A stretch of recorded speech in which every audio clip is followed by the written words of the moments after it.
alcanzaron a dar la ofrenda para Cuba, ¿cierto? Después se puede acercar, digamos, al tesorero atrás y le puede pasar su aporte para ayudar a nuestros hermanos que están viviendo momentos de angustia. Quiero invitarles, por favor, a abrir su Biblia en el libro de Juan. Evangelio de Juan, capítulo 1.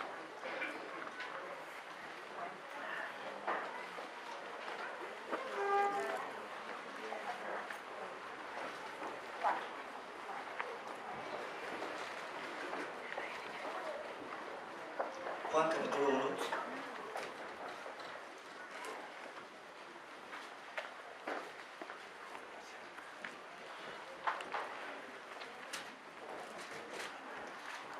Y voy a dar la lectura a los 18 primeros versículos. Juan, capítulo 1.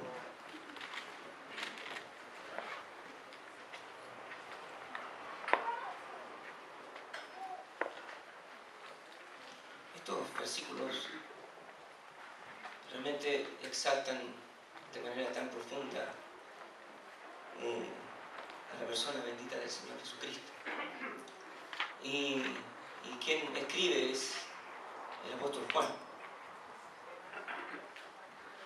Dice así: en el principio era el Verbo, y el Verbo era con Dios, y el Verbo era Dios. Este era en el principio con Dios. Todas las cosas por Él fueron hechas, y sin Él nada de lo que ha sido hecho fue hecho. En Él estaba la vida, y la vida era la luz de los hombres. La luz en las tinieblas resplandece, y las tinieblas no prevalecieron contra ella. Hubo un hombre enviado de Dios, el cual se llamaba Juan. Este vino por testimonio, para que diese testimonio de la luz, a fin de que todos creyesen por él. No era él la luz, sino para que diese testimonio de la luz. Aquella luz verdadera que alumbra a todo hombre venía a este mundo. En el mundo estaba, y el mundo por él fue hecho, pero el mundo no le conoció. A lo suyo vino, y los suyos no le recibieron. Mas a todos los que le recibieron, a los que creen en su nombre, les dio potestad de ser hechos hijos de Dios, los cuales no son engendrados de sangre, ni de voluntad de carne, ni de voluntad de varón, sino de Dios. Y aquel Verbo fue hecho carne, y habitó entre nosotros. Y vimos su gloria, gloria como del unigénito del Padre, lleno de gracia y de verdad. Juan dio testimonio de él, y clamó diciendo: este es de quien yo decía, el que viene después de mí es antes de mí, porque era primero que yo. Porque de su plenitud tomamos todos, y gracia sobre gracia. Pues la ley por medio de Moisés fue dada, pero la gracia y la verdad vinieron por medio de Jesucristo. A Dios nadie le vio jamás. El unigénito Hijo que está en el seno del Padre, Él le ha dado a conocer. Oremos. Padre, te damos gracias porque ahora, Señor, queremos oírte a ti, queremos escucharte, queremos que nos hables a través de tu palabra. Señor, no logramos comprender que tú, siendo el Dios omnipresente, todopoderoso, que creó todas las cosas, usted pudo venir dentro de lo que usted creó. No podemos comprender, no podemos entender que el Creador se hizo parte de lo creado. Señor, te alabamos y te damos gracias. Porque tú estuviste a hacer esta obra tan maravillosa, Señor, de hacerte parte de tu creación, para darnos la esperanza de la vida eterna. Padre, tú conoces a cada uno de los que estamos aquí, tú conoces la necesidad de nuestro corazón, y te rogamos entonces, Señor. Señor, que tu palabra, que es lo único valioso, lo único valedero, Señor, hable en nuestro corazón. Señor, que tu Espíritu Santo tome esta palabra viva y eficaz y la aplique a cada corazón esta noche. Señor, que no hayamos ninguno de los que estamos aquí, que podamos salir sin haber recibido de tu palabra en nuestro corazón. Por eso, Señor, oramos y rogamos que la obra del bendito Espíritu, Señor, sea hecha en esta tarde. Señor, oramos pidiéndote que nos hables, que nos enseñes, que nos prediques, que nos exhortes. Todos estamos aquí esperando que tú obres en nuestro corazón. Te lo rogamos en el nombre de Cristo. Amén. Amén. Juan es el apóstol quien escribe este evangelio. Y él escribió, y al escribirlo, él trata de no mostrarse a sí mismo, de no figurar. Y de hecho, si usted lee todo el evangelio, nunca él, ni en sus cartas tampoco, nunca él se menciona así como mostrando quién es él, sino que él, cuando se refiere a sí mismo, habla de él en tercera persona. Pero también se menciona a sí mismo de una manera muy especial. Cuando se menciona así en la carta, él dice, y el discípulo a quien el Señor amaba. Si usted busca ahí en Juan 13:23, Juan 13:23, él dice,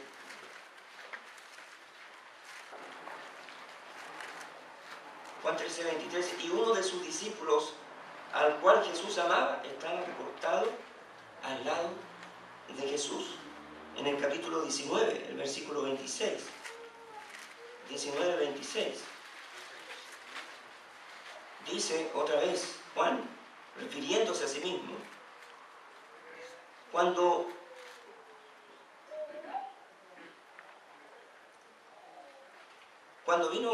vio Jesús a su madre y al discípulo a quien él amaba, y otra vez se menciona y el discípulo a quien él amaba, él se estaba refiriendo a sí mismo, a Juan, ¿ya? Y en el capítulo 21, el versículo 7,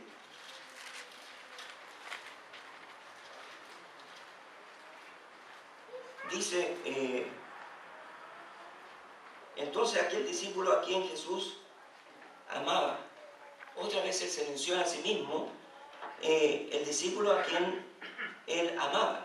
Era tal su amor al Salvador, que solo buscaba una cosa, que Cristo fuera exaltado, que Cristo fuera glorificado, que Él fuera exaltado por sobre todas las cosas. Y yo creo que las palabras de Juan el Bautista, que él dijo al referirse a Cristo, es necesario que Él crezca y que yo mengue.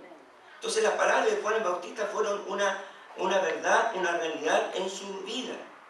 Que Él crezca, que Él sea exaltado, que solo Él sea glorificado. Juan había renunciado a sus intereses personales, a la autoproclamación, ¿cierto?, con la que tenemos lucha todos nosotros, a ser reconocido.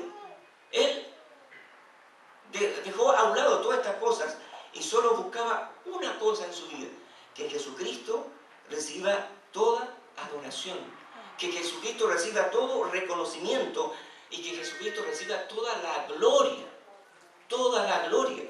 Y por eso Juan, cuando se menciona a sí mismo, solo se dice el discípulo a quien Jesús amaba. Juan tuvo el privilegio de escribir 5 libros. Escribió este Evangelio, el Evangelio de Juan. Escribió 3 cartas, primera, segunda y tercera de Juan, y escribió también el libro de Apocalipsis. Y si hay algo que se destaca en todo lo que Juan escribe, él habla mucho acerca de la verdad. Menciona muchísimas veces en el Evangelio, en las cartas, en el Apocalipsis, habla de la verdad, de la verdad, de la verdad. Menciona muchísimas veces. Y también habla de creer, de la fe. De hecho, al terminar el Evangelio de Juan, él dice que todas estas cosas se han escrito para que creáis que Jesús es el Cristo, el Hijo de Dios, y para que creyendo tengáis vida en su nombre. Pero también a Juan yo creo que se le conoce por sobre todas las cosas, se le reconoce como el apóstol del amor. El apóstol del amor. Si hay alguien que escribió más acerca también del amor fue Juan. Se dice por ahí en la literatura en relación a su vida, a la biografía de Juan, no está la escritura, pero se dice que él fue apresado, que fue tirado en aceite hirviendo, pero nada de eso le hizo efecto. Luego lo exiliaron y después quedó libre, y ya al final de su vida, él iba, siendo muy anciano, iba por cada iglesia, y el único tema que él enseñaba y predicaba era: hijitos, amaos los unos a los otros. Bueno, no sé hasta qué punto es todo esto verdad en cuanto al final de sus días. Él dice que predicó su último mensaje acerca del amor y se fue allí donde iba a ser sepultado. Y él, frente a su tumba, él puso su túnica, una túnica, un manto ahí en el hoyo de su sepultura. Y él bajó, se acostó y durmió. Se cuenta eso, no sé si hasta qué punto es verdad, pero lo que quiero destacar es que él, al final de sus días, lo único que predicaba, lo único que enseñaba era: hijitos, amados los unos a los otros. Pero para que Juan llegara a escribir de esa manera, él tuvo que tener una transformación, tuvo que tener una metamorfosis, un cambio radical en su vida, ¿ya? Y fue una obra que el Señor Jesucristo realizó en su vida, ¿ya? En 3 años y medio, el Señor tomó, aparte de Juan, a otros discípulos, pero tomó a Juan, y en 3 años y medio Dios cambió a este hombre llamado Juan. Filipenses 1:6 dice que el que comenzó en vosotros la buena obra, Él la perfeccionará hasta el día de Jesucristo. Hasta el día de Jesucristo. Yo pensaba en esto. Jesús escogió a 12. Si nosotros hubiésemos tenido que escoger a 12 sabiendo más o menos las características, ¿cierto? Se dice, ¿no?, el perfil de los que Jesús escogió. Yo pensaba, si yo hubiese tenido que escoger a 12, yo creo que no habría escogido a esos 12, ¿cierto? Porque mucho trabajo que hacer. Yo no sé si al Señor le salieron canas o no, pero probablemente si le hubiesen salido canas, tiene que haberle salido muchísimas canas, ¿cierto? Por el tipo de personas que Él llamó a ser sus discípulos. Habríamos escogido a hombres ya, digamos, maduros, capaces, ¿cierto? Ya listos, preparados, porque a nosotros que estamos aquí, bueno, no los voy a incluir a ustedes, ¿no? Pero a mí me gusta el producto terminado, no sé si a usted. Pero yo no quiero ir a comprar harina, no quiero ni siquiera, menos plantar el trigo y después ir a cosecharlo y después molerlo y hacer la harina y después amasar el pan y después ponerlo al horno y todo eso, ¿no? Yo quiero ir a la panadería nomás y comprar el pan listo, ¿no? ¿Ustedes igual? ¿Sí? Yo no quiero ir a la no sé, pues, ir a la feria a comprar las papas y comprar el zapallo y el choclo y después pasar a la carnicería a comprar unos totitos de pollo y llegar a la casa a hacer una cazuela. ¿No es cierto? Y después servirme. Yo me gustaría, y yo creo que a todos, llegar y ir a la casa, sentarnos y que esté todo listo, servido. ¿No es cierto? ¿Sí o no? ¿Eso lo gusta a usted? Ya. Entonces habríamos cogido a hombres listos y preparados. Que el Señor no tuviera que tener problemas con ellos, que lidiar con ellos, que tratar con ellos. Pero Jesús escogió a esos 12 y entre esos 12 escogió a Juan, el que al final se le conoce como el apóstol del amor. Mire, en Mateo 4:21, Mateo 4:21 nos dice de Juan.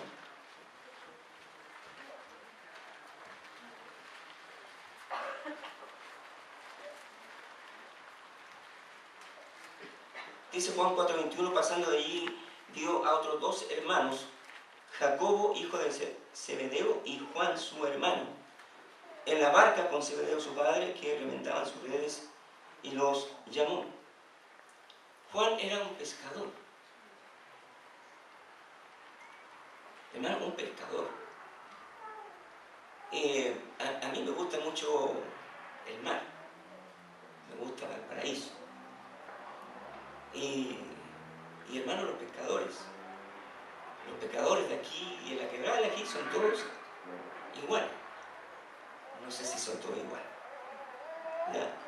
Pero su forma de ser es igual. Un pescador es un hombre rudo, un hombre duro. La ocupación que él ejercía hacía de estos hombres, de esos hombres de esa característica, rudos, curtidos por lo duro del trabajo que hacen. Ellos se tienen que levantar a la madrugada y salir en la oscuridad a alta mar y enfrentarse a las inclemencias del clima y luchar con eso y lidiar con eso, y esto hace y moldea a estos hombres de esta manera, duros, rudos, rígidos, ¿cierto? Que hacen, todas estas inclemencias hacen endurecer sus almas. Ese era Juan, el que se le conoce como el apóstol del amor. Y las adversidades generalmente lo que hacen es endurecer el alma. Yo trabajé como 6 meses en la Costa Central, en el servicio de urgencia de ambulancia, cuando era soltero, todavía me acuerdo.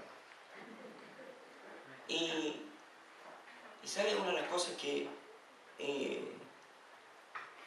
yo dije? Yo siempre voy a tratar a lo que vamos a ver, lo voy a tratar con sensibilidad, voy a ser, digamos, empático con su momento de aflicción, porque teníamos que ir heridos, choques y un montón de cosas, ¿ya? Y al principio, claro, la primera semana, era claro, yo me dolía con el paciente, que subíamos arriba de la ambulancia y teníamos que ir a la sirena y todo eso. Pero, ¿sabes? Me di una cuenta de algo, que pasaron un par de semanas y ya no era así. Ya no era así. No es que me daba lo mismo, pero yo no tenía sensibilidad con aquellas personas que estaban pasando momentos adversos. Y Juan pasó eso con él. Era un hombre rudo, dedicado a esa labor.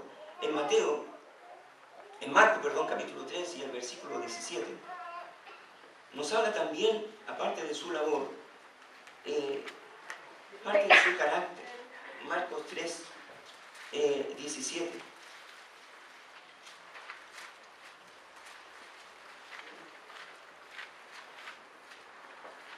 Marcos 3, 17 dice: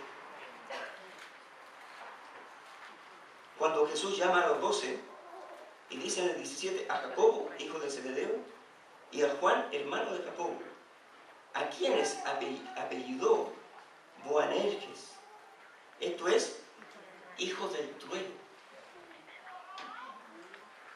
O sea, Jesús les puso un apodo. Parece que nosotros venimos de allá, los judíos, porque son buenos para poner apodo, ¿cierto? Le puso hijos del trueno. Entonces se nos muestra cómo era el carácter de Juan. O sea, no nos parece que este Juan que escribe el amor es, no sé, es otro.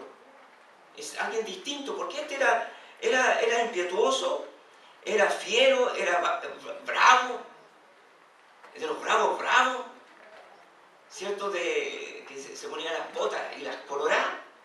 Era impetuoso, ese era su carácter, el carácter de Juan, apasionado. Y al punto que el Señor le puso así, estos son los hijos del trueno, por su pasión, por lo bravo que eran. Ese era Juan. En Marcos capítulo 9, versículo 38.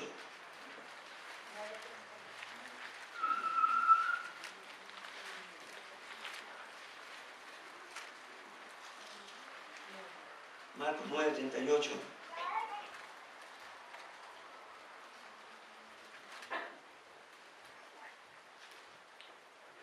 También nos muestra algo más de Juan.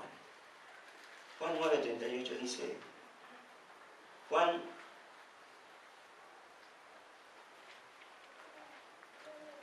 le respondió diciendo, Maestro, hemos visto a uno que en tu nombre echaba fuera demonios, pero él no nos sigue y se lo prohibimos porque no nos seguía. Ahí está Juan. Ahí está Juan. Era intolerante, era sectarista, al punto que hizo callar a uno que estaban predicando a Cristo, y Juan le prohibió hacerlo. Y la razón por que le prohibió hacerlo no era porque ellos estaban equivocados en lo que estaban predicando, no era porque había un error en la enseñanza que ellos estaban entregando, no era porque su mensaje tenía errores, sino que la razón que le dan a Jesús es, Señor, se lo prohibimos porque no nos siguen. ¿Por qué no nos siguen? Porque no van con nosotros. Y eso muestra en Juan un celo errado, un celo equivocado, un celo sin conocimiento. ¿Sabe Pablo cuando escribe ahí en su carta de Filipenses? Él dice, algunos predican a Cristo por envidia, otros para causarme problemas a mí. Y él dice, Pablo, si hay algo por lo que me gozo, no importa cómo se predique, las motivaciones que tengan, lo importante aquí es que Cristo sea predicado. Y nosotros decimos amén, ¿verdad? Amén. Que Cristo sea predicado, que Cristo sea exaltado, que Cristo sea presentado como el único y salvador para la humanidad, nadie más. Y eso es lo importante, que se predique. Y entonces Juan con un celo equivocado, con un celo errado, un celo sin conocimiento, le dice a Jesús, Señor, se lo prohibimos porque no nos sigue. ¿Sabe el trabajo del Señor? El trabajo de Dios en la vida de Juan. Y Jesús, ante ese celo equivocado de Juan, le dice en el versículo 39, pero Jesús le dijo, no se lo prohibáis, porque ninguno hay que haga milagro en mi nombre que luego pueda decir mal de mí, porque el que no es contra nosotros, por nosotros es. Entonces Jesús le dice a ellos esto, que el que está con nosotros es. Y entonces Jesús enseñándole a Juan, corrigiendo a Juan, enderezando a Juan en su vida, para hacer de él el hombre que él esperaba que fuera. Y a veces somos así, ¿verdad? En Lucas capítulo 9 encontramos otra manifestación de la persona de Juan. Lucas 9.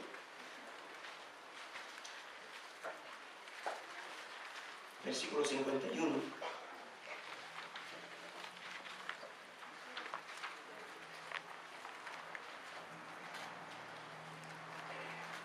9, 51 al 54 dice: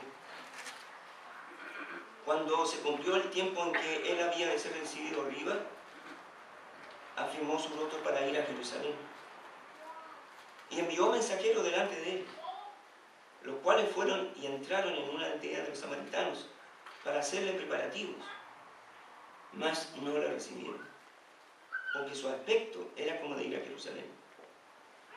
Viendo esto sus discípulos, Jacobo y Juan, ahí está el hijo del trueno,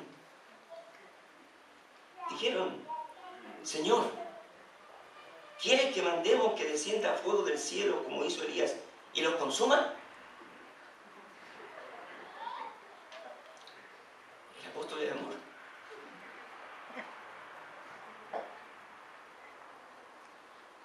Entonces, Juan no veía a las personas como tenía que verlas. El Señor tenía que enseñarle a él que más que la apariencia, más que lo que ellos tenían ante sus ojos, era que detrás de esas personas había almas. Almas. Más que personas, almas. Más que cuerpos, almas. Y eso era lo que el Señor tenía que transmitir, marcar en la vida de Juan.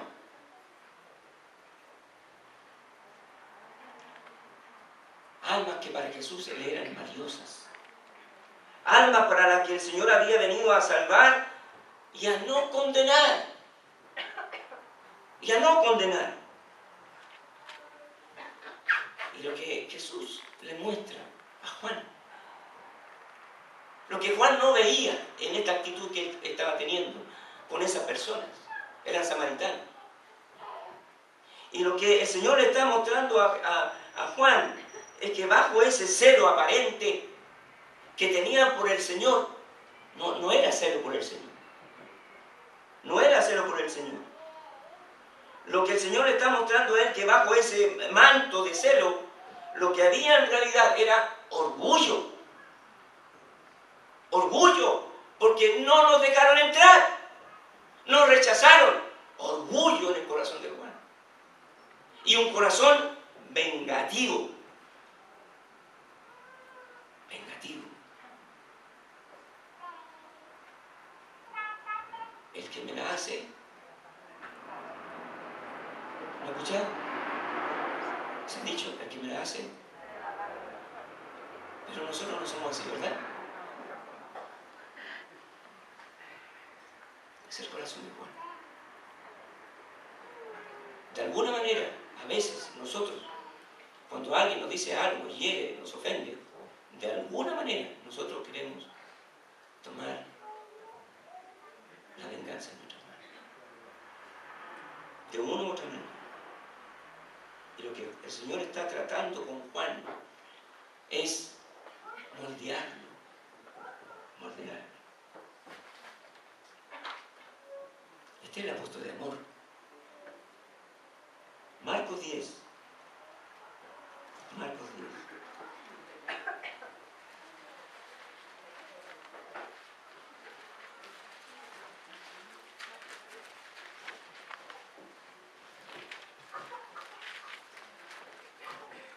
¿35 al 35?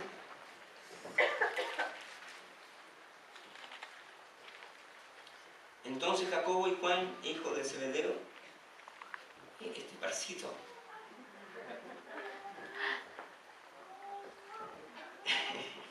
por eso digo, no, si usted lo hubiese tenido que coger, no califican. Pero para Jesús sí califican. Hermano, ¿sabe? Gloria al Señor, porque usted y yo tampoco calificamos. Y Él vino a buscar y salvar lo que se había perdido. Y Él escogió a quién, lo vil, lo menospreciable, lo que no es. Y gloria al Señor por eso. Y así como el Señor trabajó en Juan, estoy trabajando en su vida también. Dice, se le acercaron diciendo: Maestro, querríamos que nos hagas lo que pidiéramos. Él les dijo: ¿qué queréis que os haga? Ellos le dijeron: concédenos que en tu gloria nos sentemos el uno a la derecha y el otro a tu izquierda.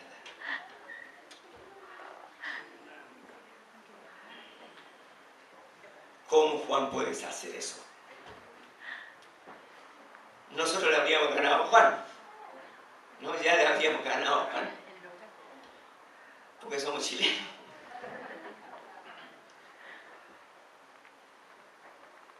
Y entonces muestra qué cosa aquí de Juan. Corazón ambicioso. En el reino mesiánico, Juan quería ocupar uno de los lugares de privilegio, uno de los lugares donde se reciben honores, un lugar donde se es servido. Y sabe, Jesús le enseña a Juan otra vez lo corrige, otra vez trata con él, otra vez lo pule. Pero le enseña la gran lección de su vida, Juan. En el mismo capítulo 13 de Juan, versículo 1 al 5.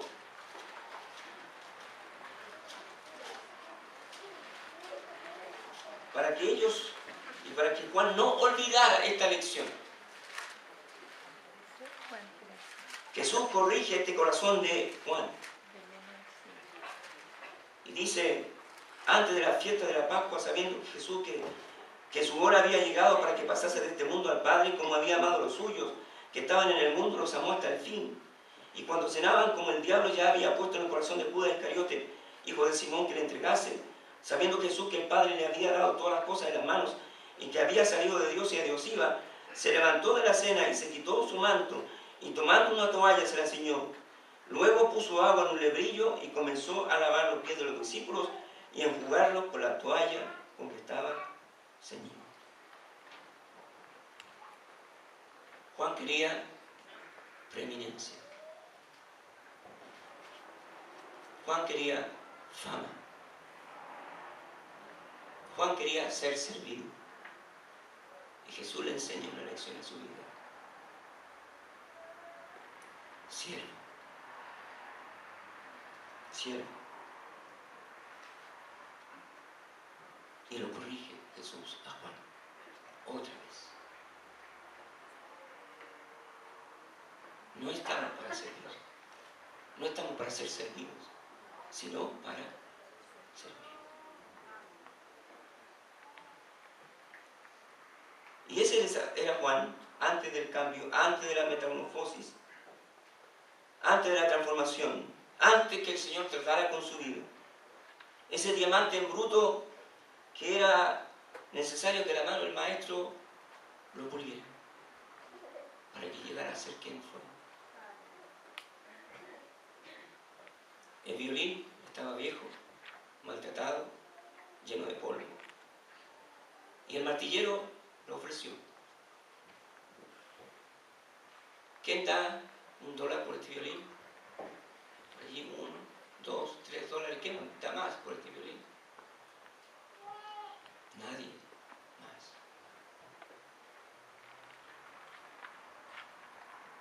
Y en un momento, un anciano, en medio de toda esa gente que había llegado al remate, se levantó, fue adelante, tomó el violín, lo limpió, afinó las cuerdas y comenzó a tocar. Comenzó a tocar una melodía maravillosa. Y todos ahí, los que estaban presentes, quedaron extasiados, embelesados por esa preciosa música que salía de ese violín. El maestro terminó, el anciano terminó, lo dejó ahí. Se fue a sentar. Y el martillero, con un nudo en la garganta, después de haber escuchado tal música tan preciosa, dijo, ¿quién ofrece por este violín? $1,000, $2,000, $3,000. Y se vendió $3,000.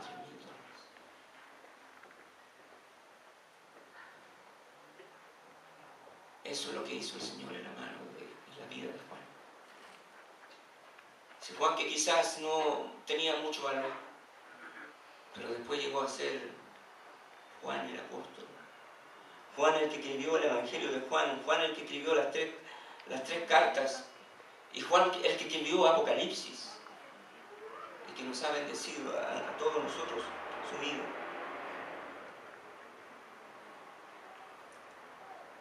Ese es Juan. Y a pesar de todo lo que él era, Jesús lo amó, tuvo paciencia con él, porque Jesús sabía que Juan necesitaba ser templado, ser corregido, ser pulido, ser perfeccionado.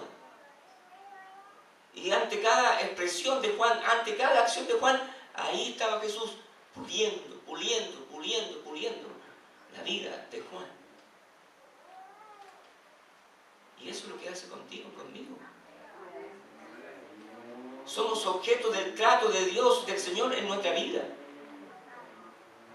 Probablemente no valemos mucho, pero cuando Dios termine su obra en nosotros, va a ser diferente. Amén, Señor. Amén. Y antes de partir, Jesús a la gloria, después de 3 años y medio, Juan ya no era el mismo. Ya no era el mismo. Al punto que Jesús le encarga la cosa más privilegiada. En Juan 19, versículos 26 y 27.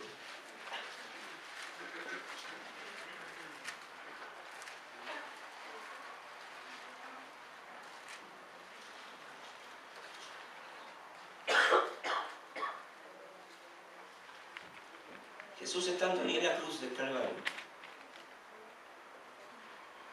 el único apóstol que estuvo presente ahí ante los pies de Cristo en aquella cruz fue Juan. Ni siquiera se menciona a sí mismo. Y él dice, cuando vio Jesús a su madre y al discípulo a quien él amaba, Juan, que estaba presente, dijo a su madre, mujer, he ahí tu hijo. Después dijo al discípulo, he ahí tu madre. Y desde aquella hora el discípulo la recibió en su casa. Jesús le encargó el cuidado de su madre, a Juan. A Juan.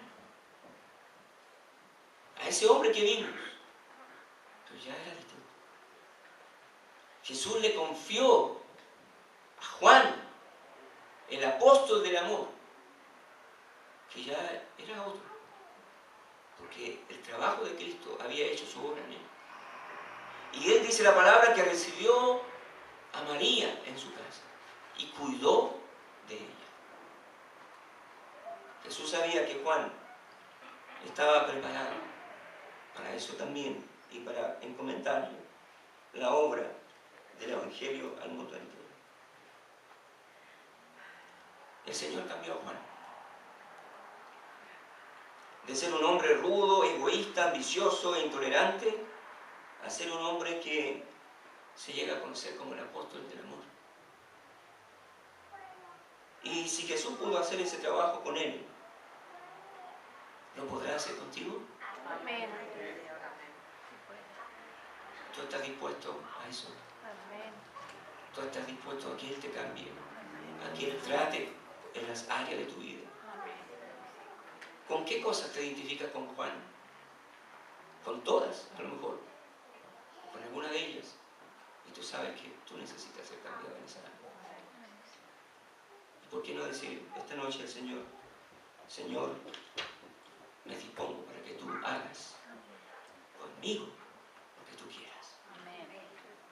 Trata conmigo, trabaja en mi vida, cambia y saca esas cosas que están mal en mi vida. Corrígeme, moldéame, témplame, hazme como tú. Oremos. Padre, gracias por tu palabra. Señor, no te podemos ocultar lo que son. Y estas cosas que están dentro de nosotros. Quizás venganza, ambición, codicia, intolerancia, quizás cuantas cosas. Pero entendemos, Señor, que tú comenzaste una obra en nosotros. Entonces yo te ruego que nos ayudes a los que estamos aquí a tener una disposición para ser cambiados. Moldéanos, Señor. Moldéanos. Cámbianos. Cámbianos. Cambia estas cosas que te ofenden a ti. Cambia este carácter, Señor. Cámbianos. Cámbiame. Y hazme como Cristo. Amén. Y hazme como Cristo. Amén, Señor. Yo no sé si ustedes esta noche tienen la seguridad de salvación. No sé si usted esta noche sabe que tiene la certeza de que si muere va a ir al cielo, ¿no? Pero quiero decirle que Cristo vino para eso. Él vino a buscar y salvar lo que se había perdido. Y todos nos perdimos en nuestros pecados. Y por causa de nuestros pecados estamos condenados. Por eso Cristo vino a ocupar nuestro lugar en la cruz del Calvario, a pagar por nuestros pecados. Y Él lo hizo. Y Él pagó por nuestros pecados. Y lo único que tenemos que hacer esta noche es pedirle a Cristo que perdone nuestros pecados. Reconocer que le hemos fallado, que hemos transgredido su ley. Y que merecemos el pecado, merecemos la condenación por nuestros pecados. Pero creo que Cristo murió por nosotros. Esta noche usted puede decir, pastor, ¿sabe? No estoy seguro de si muero o voy al cielo esta noche. Pero me gustaría ir con esa seguridad en mi corazón. ¿Hay alguien que dijera esta noche, yo no tengo esa seguridad, pero me gustaría irme con esta seguridad en mi corazón? Ayúdeme. ¿Alguien? Levante su mano si hay alguien que no tiene esa seguridad.